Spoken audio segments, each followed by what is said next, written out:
Señores, ¿qué vamos a hacer con las iglesias cristianas?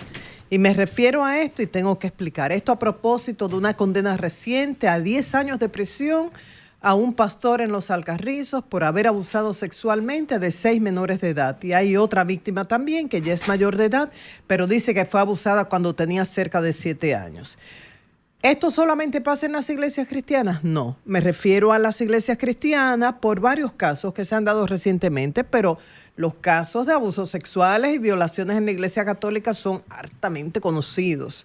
Producto de escándalos a nivel internacional, se han hecho películas, todo está documentado y con el agravante de que en la mayoría de los casos los victimarios, los violadores, los abusadores, lejos de ser sancionados, eran trasladados a otra parroquia, a otra ciudad o a otro país, como cambiando el escenario de la agresión y las víctimas que fuesen de otro lugar. O sea, eso pasa en todas partes. Y lo otro también que quiero agregar es que lo ilícito, lo ilegal, lo irregular, lo indelicado está penetrando en todas las áreas. No solamente en el caso de las iglesias, en nuestra profesión, el periodismo, también en el derecho, en la medicina, en la ingeniería, en las artes, en todas partes. Hablamos de esto, de las iglesias cristianas, precisamente por lo que decía esta condena reciente.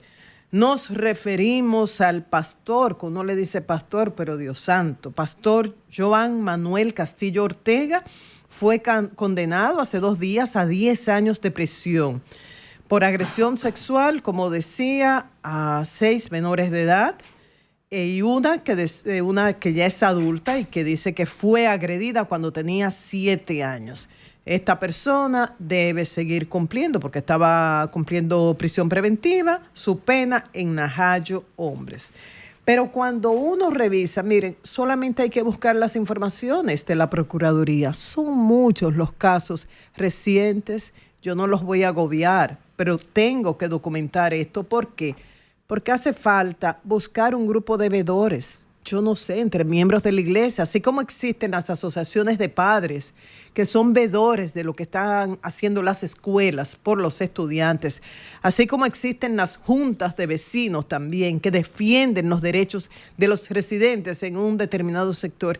Tiene que surgir un grupo que vele por la protección de las familias y sobre todo de niños, niñas y adolescentes, principales víctimas de estos abusadores, violadores a nivel sexual que se visten con el uniforme de pastor para engañar a muchísima gente. Y hay que poner a esto un basta ya, porque no hacemos nada persiguiendo luego de que el daño está hecho, sancionando, llenando nuestras cárceles, pero ahí están estas niñas con un trauma de por vida.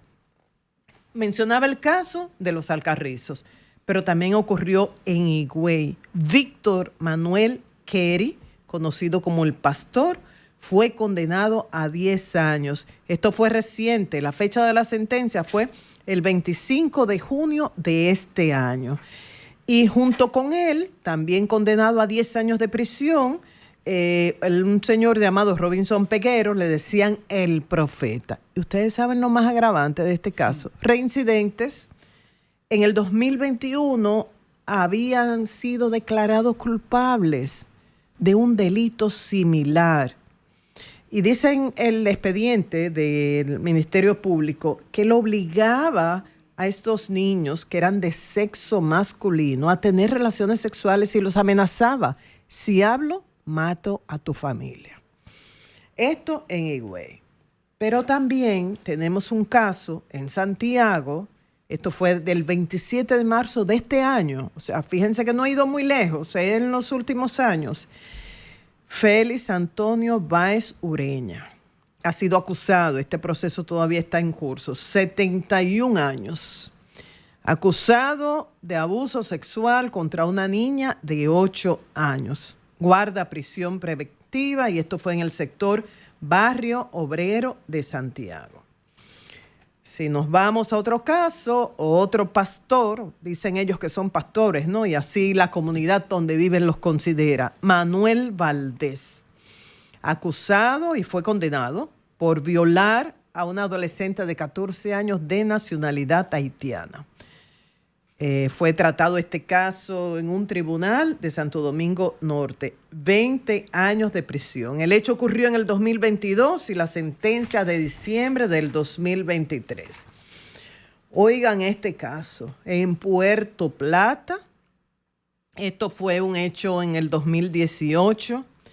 Melvin David Quiroz, apodado El Pastor, fue condenado por violación de varias mujeres, 15 años, junto a su esposa Ana Rosemary Brito, de 5 años, que ella fue condenada a 5 años de prisión.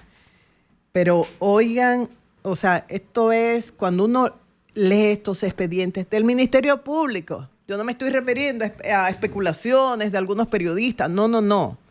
O informaciones que están en los expedientes. Él le decía a las víctimas que él había recibido un poder de Dios mediante el cual su semen tenía la facultad de eliminar los demonios que tenía la otra persona y que iba a quedar libre de pecados. Bueno, y no les voy a cansar con más casos. ¿Qué vamos a hacer con las iglesias? Con estas iglesias donde hay abusadores sexuales, violadores. Perdón, Mariana, simplemente aclararte en el sentido siguiente. Es decir, la mayor parte de esos casos son pastores que no pertenecen a ninguna de las congregaciones oficiales, ¿verdad? Hay una serie de congregaciones donde están la mayor parte de las iglesias del país, sino que son gente que se dicen pastores, que no están siendo dirigidos ni regulados por nadie y que lógicamente abusan de eso porque el que plantea cuestiones como esa, lógicamente, no es un pastor.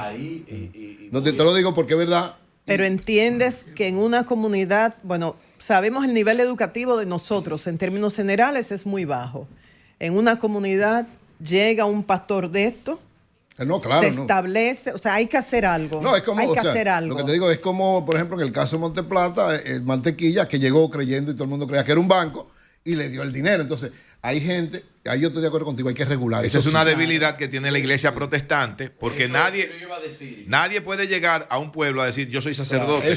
Nadie puede llegar a decir eso. Y a lo que yo voy, hay muchas violaciones. Que no nos podemos conformar con denunciar que lo sancionen y lo condenan, que ya es bastante, porque hay que prevenir, hay que evitar que eso siga pasando. Hay que tratar de que no siga pasando. Yo he escuchado títulos divinos en la iglesia protestante. Le están inyectando profetas. Oigan bien. Le están inyectando hay pastores que no son pastores, son profetas. Usted le está inyectando acetaminofén a la sábana. Entonces voy a pasar a otro tema. Usted está diciendo un individuo ahora.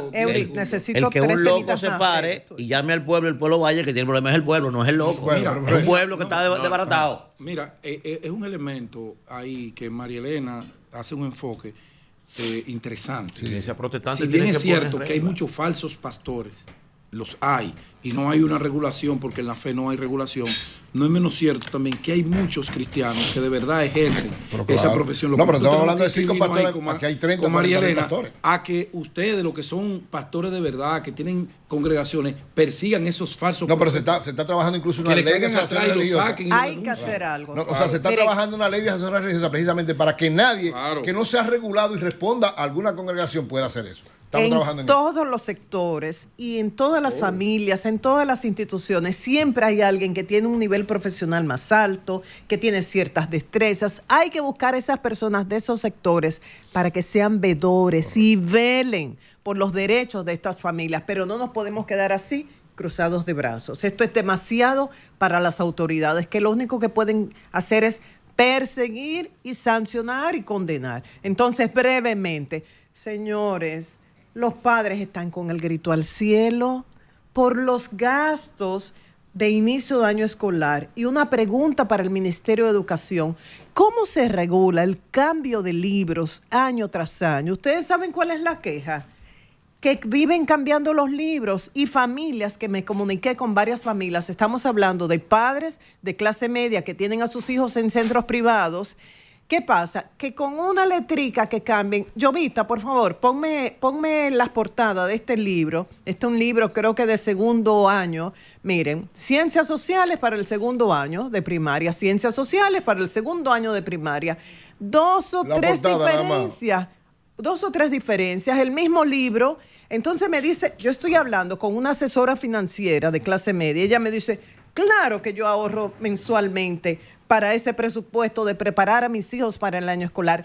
Claro que calculo la inflación, claro que calculo los imprevistos, pero estas sorpresas de que viven cambiando los libros saca de presupuesto toda planificación. Dice, el año pasado cambiaron todos los libros, o sea, el año escolar que acaba de concluir, y dice, este nuevo año escolar han cambiado unas series.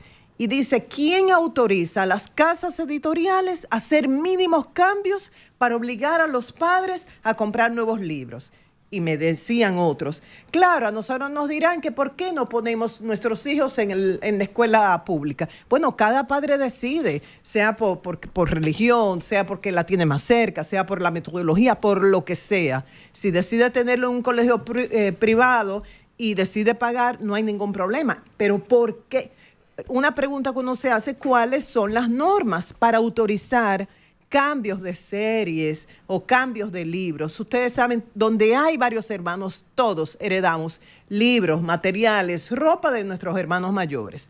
Ya finalmente, ya que mucha gente nos ha preguntado sobre las misas del señor Carlos Alfredo Fatule Chaín, habrá una misa este domingo a las 11 de la mañana en la iglesia Santa Rosa de Lima.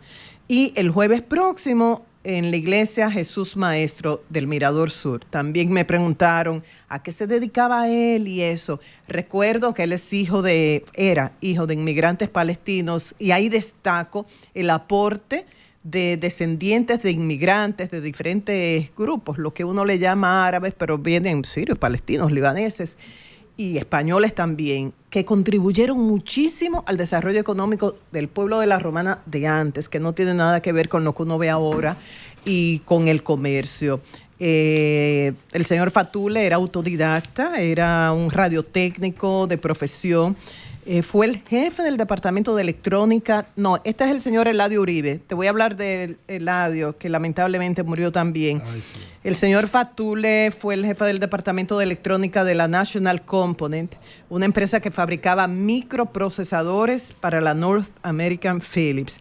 Tenía un taller de reparaciones de radio y de televisión que era muy reconocido no solamente en la Romana, en todo el este, y una tienda de discos que duró durante cerca de 25 años y muy activo en la Iglesia Católica con el movimiento familiar cristiano y los cursillos prematrimoniales. Yo me imagino que algo similar a lo que hace Eury actualmente, pero en la Iglesia Católica los cursillos prematrimoniales. Y decía, ahora sí, por favor, la foto de Eladio brevemente, sigue el duelo no solamente en la Romana, sino a nivel nacional. Parece que tú lo conocías, Eladio Rivera. Claro, sí, Eladio fue una muerte súbita, sorprendió a muchos. 73 años, él estudió Administración de Empresas en la UAS, luego hizo una maestría en Alta Gerencia en Quebec. De la Facultad de Economía mientras yo estudiaba allá. O sea, muy activo en la UAS, formó parte de la rondalla del movimiento cultural universitario. Entonces, como maestro, como escritor, como conferencista, como miembro de directivas de diferentes agrupaciones,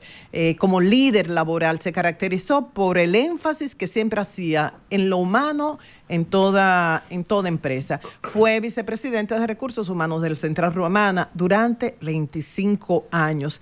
Y el Central Romana dijo que durante casi 25 años dedicados al Central Romana, su visión para el trabajo en conjunto y don de gente transformaron positivamente la ejecución de la cultura laboral en la compañía. A nivel nacional ocupó posiciones como vicepresidente de la Confederación Patronal de la República Dominicana, miembro de la Comisión Técnica para la Reforma Educativa de la Policía y presidió la Asociación Dominicana de Administradores de Gestión Humana y una federación interamericana de estas asociaciones también. Sorprendió a muchos su muerte súbita a los 73 años.